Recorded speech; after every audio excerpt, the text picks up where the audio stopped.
The story begins with a public hanging in 1878 Montana Territory, where a powerful merchant named Clark addresses the gathered crowd about God's will and the natural order of power. Robert McAllister stands on the gallows, condemned for theft and crimes against the community. Clark's sermon about divine hierarchy drags on so long, people start aging visibly. A young boy named James watches his father prepare to die. Marshall's deputies scan the horizon nervously. Colton Briggs stands off to the side, cold eyes surveying the scene with professional detachment. He's been hired as government muscle to ensure this execution proceeds without incident. Clark continues preaching while Robert's noose waits. Everyone anticipates Walter will arrive with his men to liberate Robert. Someone should have just canceled the whole event and called it a day. Suddenly, gunfire erupts from multiple directions as Walter's gang charges in on horseback. But Briggs doesn't flinch. He draws his revolver with mechanical precision and begins eliminating attackers one by one. Single shots, clean kills, no wasted ammunition. The man moves like death itself, completely emotionless as bodies pile around him. Robert grabs a dropped weapon, attempting to shoot Briggs from the gallows. Briggs turns and shoots Robert directly in the forehead while the man's young son, James, watches everything. The entire bloody massacre takes maybe 90 seconds. Briggs holsters his weapon and walks away like he just finished grocery shopping. Young James stares at his father's corpse, eyes burning with hatred. 20 years pass. Montana Territory, 1898. Briggs now runs a modest general store, married to a woman named Ruth with their 12-year-old daughter, Brooke. He's completely abandoned his violent past, transforming into an ordinary merchant who measures flour and extends credit to customers. This morning, Briggs walks Brooke to school through pleasant conversation about horses and mathematics. Brooke demonstrates unusual logical precision for a child, questioning her father's reasoning about saddle time versus walking speed. They arrive to find school canceled, the teacher ill. Ruth's rules prohibit Brooke from walking home alone, so Briggs brings her to work despite his protests that it's nonsense. At the store, a customer named Mr. Jeffries launches into an impossibly long-winded story about his mother's cake versus pie dilemma involving shit-tasting apples grown near an outhouse. Briggs could teach a masterclass in patience or possibly fell asleep standing up. Brooke later reveals she caught Jeffries attempting to steal jelly beans. Briggs demonstrates no anger, simply notes he'll discuss the matter later. His demeanor remains flat, controlled, almost robotic in its emotional restraint. The man talks like he's reading an instruction manual for human interaction. Meanwhile, at the Briggs homestead, Ruth hangs laundry when 4 horsemen approach, led by adult James McAllister. He introduces himself politely, claims they're lost travelers seeking directions and rest. Ruth's instincts scream danger, but she maintains composure, offering no hospitality. James drops his pleasant facade. He reveals he's Robert McAllister's son, that Briggs murdered his father 2 decades ago, and Ruth will pay for her husband's sins. His men pistol whip Ruth across the face, breaking her arm. They shoot her horse. Ruth warns them they've made a catastrophic mistake. This is Colton Briggs's place, and they've just woken up the devil. James confirms he knows exactly who Briggs is. In fact, he owes Briggs a debt. One of James's men named Eustace recognizes the name Briggs and panics, but James silences him. Ruth is taken inside the house. What happens next isn't shown. Back in town, Briggs closes the shop for the day. Brooke notes her mother didn't come fetch her from school. Briggs reminds her she wasn't at school. She was at the store. They head home to find U.S. Marshal Franklin Jarrett and several deputies surrounding their property. Dead horse in the yard. Broken furniture scattered. Jarrett approaches cautiously, apologizing for his men being inside the home. When asked about Ruth, Jarrett's face reveals terrible news. He doesn't initially recognize Briggs, shocked when he learns this ordinary shopkeeper is the legendary Colton Briggs, whose name once made grown men tremble. Jarrett can barely believe this domesticated merchant with a family is the same cold-blooded killer who worked government contracts for years. Jarrett explains they heard gunshots, arrived to find Ruth murdered inside. He's deeply apologetic but notes they have no solid leads. Briggs processes this information with disturbing calm. No screaming, no tears, just quiet acknowledgement. He states he'll dig a grave for his wife and begins excavating earth beside the house. Jarrett watches uneasily, remembering Briggs's reputation for extreme violence. He sits with Brooke, offering warm milk with brown sugar while Briggs works. Jarrett reminisces about Ruth's strength, how she managed to civilize Briggs when nobody else could. He observes something deeply unsettling. Brooke shows absolutely zero grief, no tears, no visible emotion. Most children would be shattered, but this girl sits calmly drinking milk as if nothing happened. Jarrett finds this profoundly disturbing. When he mentions this to Briggs, the father simply asks who killed Ruth. Jarrett urges him to let the law handle it, warns against reverting to his old methods, promises justice through proper channels. Briggs nods non-committally. The marshal departs with his men. The moment they're gone, Briggs retrieves a locked trunk from inside. His weapons, untouched for 2 decades. Revolvers, rifle, knives, all perfectly maintained and wrapped. He methodically loads ammunition, straps on gun belts, transforms back into the predator he once was. He brings Brooke outside and sets their entire house ablaze. Everything they owned burns. Brooke asks why.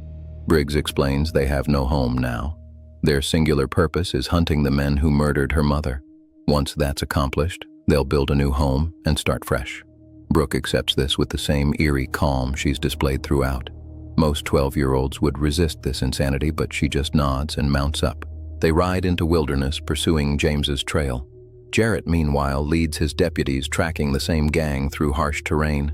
He mentions again how strange he found Brooke's complete lack of tears.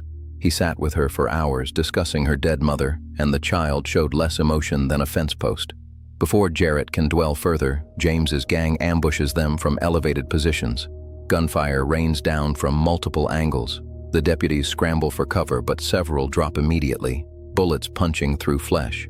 The gang has superior position and firepower. Jarrett takes a round to the shoulder. His men are systematically eliminated until only he and one deputy named Smiley survive, badly wounded and stranded in a canyon with limited water. Briggs and Brooke continue tracking.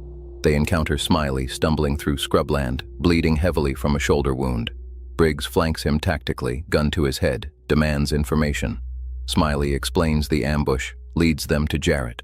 The marshal is shocked, seeing Briggs armed and operational again. Briggs immediately takes charge, ties up the survivors, begins sharpening his knife. Nothing says productive conversation quite like aggressive blade maintenance. He accuses Jarrett of withholding information about Ruth's killers. Jarrett begs him to abandon this path, warns that vengeance will destroy whatever humanity Ruth cultivated in him. But Briggs is beyond reasoning. He approaches Smiley with the blade. The deputy breaks immediately, reveals everything. So much for criminal loyalty when sharp objects get involved. The killer is James McAllister, son of the man Briggs executed 20 years ago. James leads a gang of escaped convicts. After the prison break, they murdered Ruth, and now they're heading to Colorado to retrieve money they buried from a previous robbery. Briggs processes this data. His surgical precision is disturbing. The man treats bullet wounds like he's filleting fish at the market. Briggs and Brooke continue pursuit. James reaches a small Colorado town and posts sentries, warning his men that Briggs could arrive any time. He emphasizes they don't comprehend how dangerous this man is. Night falls. Briggs makes camp with Brooke. She finally asks the question hanging between them. What was your previous life? Why is everyone terrified of you? Briggs stares into the fire, then begins a confession that reveals his deepest nature. He explains he was different from birth. Never cried as a baby, never laughed. When his mother died young, he shed no tears at her funeral while everyone else wept. Growing up, other children played games, experienced fear and joy and pain. Briggs felt nothing. He became skilled at pretending to be normal, mimicking emotional responses he didn't actually experience. He realized he'd never known fear his entire life. He'd seen it in every man he met, learned to recognize and weaponize it, but never felt it himself. He describes confronting a man in a bathhouse who held a gun on him. Despite being naked and unarmed, Briggs simply stood from his bath, walked over, took the gun away, and shot the man dead. The victim was too paralyzed by fear to pull the trigger. Briggs admits he was born dead inside and didn't care because he couldn't care about anything. Then he met Ruth. In that first moment, seeing her, he experienced something entirely new. Fear. Fear she wouldn't speak to him. Fear she wouldn't love him. Fear he couldn't make her his wife. For the first time in his existence, Briggs felt genuine terror at the prospect of losing something before he even had it. Ruth became his entire world, the only thing that made him feel alive. He married her to keep that feeling close, to protect it. Their family life was beautiful, and he gladly abandoned killing. But now she's gone, and half his world has collapsed. He tells Brooke she's all that remains. The men who destroyed their life will pay with their own. Tears stream down Briggs's face, the first time we've seen him cry. The emotionless killer is finally broken. Brooke watches her father weep, then makes her own confession. She tells him she's exactly like him. When Ruth died, Brooke felt nothing. No grief, no tears, just emptiness. But seeing her father cry now, she finally feels something stirring inside her. It's a devastating moment of shared brokenness. These two damaged people recognizing each other across a genetic void. Turns out being emotionally dead runs in the family like a particularly grim inheritance. Morning arrives. Brooke insists Briggs teach her to shoot. He begins her training with a rifle, coaching her on breath control and trigger squeeze. Within hours, her aim becomes unnervingly precise. She truly is her father's daughter, inheriting his deadly accuracy along with his emotional detachment. They approach the Colorado town where James waits. Briggs knows James has posted sentries and a frontal assault would be suicide. He needs to flank them, enter from behind. But Brooke suggests infiltrating first since nobody knows what she looks like. She can scout locations, identify James, signal her father. Briggs reluctantly agrees. The plan fails spectacularly. James's men recognize Brooke immediately because James has been stalking the Briggs family for months, watching from shadows, waiting for the perfect moment when Ruth would be alone. They seize Brooke and drag her to James. He tells her he'll kill her father and nothing can change that fate. However, he doesn't want to murder a child. If she helps lure Briggs into a trap, she can live and join his crew. Brooke stares him down with icy contempt and declares if anyone's dying, it's him. This 12-year-old has zero chill and even less self-preservation instinct. Outside, Briggs realizes something's wrong when Brooke doesn't signal. He moves in silently, stalking through buildings like a predator. He finds a sentry and stabs him from behind, kills him soundlessly to maintain surprise. He moves through James's position, eliminating threats one by one with brutal efficiency. Eventually, gunfire erupts and the entire town becomes a war zone. Briggs takes down man after man but catches a bullet to his side during the chaos. The surviving gang member runs to James, reporting that Briggs has slaughtered nearly everyone. James grabs Brooke, drags her outside, using her as a human shield. His last man, Eustace, holds a gun to Brooke's head. James shouts for Briggs to show himself. Briggs emerges wounded and bleeding. James shoots him again, taunting him. "Do you even recognize me?" Briggs admits he doesn't. James reveals his identity as Robert's son, the boy who watched Briggs kill his father and the entire gang 20 years ago. He was too young to stop it then, but today he'll have his revenge. James constructs a sadistic game. He points his gun at Briggs while Eustace aims at Brooke's head. James explains the rules. If Briggs shoots him to save himself, Eustace kills Brooke. If Briggs shoots Eustace to save Brooke, James kills Briggs. Choose. Briggs doesn't hesitate even a fraction of a second. He swings his weapon and shoots Eustace directly in the face, saving his daughter. Eustace crumples dead. James immediately fires, shooting Briggs square in the chest. Briggs collapses, wound clearly fatal. Brooke rushes to him, bursting into tears. For the first time in her life, genuine emotion floods through her as she watches her father dying. James stands over them, grinning. He starts celebrating. He forgot Brooke is her father's daughter. Brooke grabs the fallen gun. With the same deadly precision Briggs demonstrated, she shoots James directly through the head. Single shot. Perfect kill. Brooke returns to her dying father.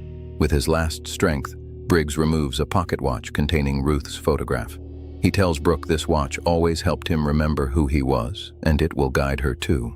"Live your life well," he whispers. "You're a smart girl. You know what to do." With those final words, Colton Briggs dies in his daughter's arms. Nothing says quality father-daughter bonding like mutual patricide and inherited sociopathy. Marshal Jarrett arrives shortly after surveying the carnage. He looks at Briggs's body with genuine respect, acknowledging that while Briggs was a killer, he was a good man in the end. Jarrett knew Briggs would never stop until Ruth was avenged. He then addresses Brooke with surprising compassion. His men recovered a strongbox containing the gang's stolen money from their previous robberies. Instead of turning it over to authorities, Jarrett gives it to Brooke. He tells her to go home, fix up her father's store, live a peaceful life. He offers help if she ever needs it. The survivors load Briggs's body for proper burial. As she rides away with her father's body, she tells him he's going to be a hero and Mama would be so proud. Written by Carl W. Lucas, produced by Saban Films, Capstone Pictures, and Saturn Films, shot at Yellowstone Film Ranch in Emigrant, Montana, the film earned 33% critics but 70% audience on Rotten Tomatoes against a limited release grossing $424,720 worldwide. During production, armorer Hannah Gutierrez Reed discharged weapons without warning, causing Cage to storm off set. Months later, she worked on Rust, where cinematographer Helena Hutchins was fatally shot. The film explores neurodivergence and inherited sociopathy through characters existing outside normal emotional ranges. Briggs and Brooke's alexithemy, their inability to process emotions, provides unexpected depth to a standard revenge western. Armstrong's performance earned praise from critics who noted she frequently overshadowed Cage. Production filmed during Montana's brutal 2021 winter at authentic frontier locations. Donohue comes from action backgrounds, including work with Bruce Willis. Cage cited Charles Bronson in Once Upon a Time in the West as his inspiration for Briggs's economical dialogue. The film represents Cage's entry into westerns after decades avoiding the genre. Its limited release meant most audiences never experienced it in cinemas, contributing to dismal box office performance. The disconnect between critical disdain and audience approval suggests a film that worked for viewers seeking straightforward revenge narratives even if it failed to impress professional critics expecting innovation.